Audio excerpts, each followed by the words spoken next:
জন্মদিন করবই না, আবার নতুন পড়ছি সেটাই ভাবছো তো? আরে বাবা না, পুজোর সময় এক গাদা আমি কিনে রেখেছিলাম কিন্তু পড়ার সময় পাইনি।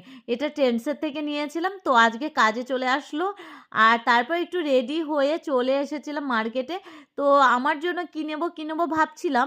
মানে ও বারবার বলছিল কিছু নাও, আমি বললাম আমার কিছু লাগবে না, কিন্তু বাবুর জুতোটা একদম ছোট হয়ে গেছে।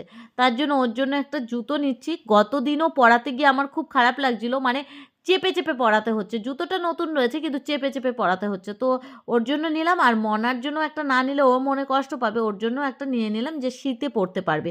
তারপর চলে এসেছি মঞ্জিলিস থেকে, একটা কেক নেব। কেক নেব বলতে মানে এদের বায়নার কাছে হার মানতে হয়। আর ও বারবার ফোন করছে তুমি নাও।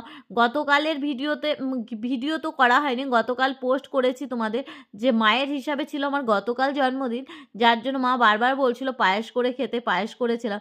কিন্তু আজকে 27শে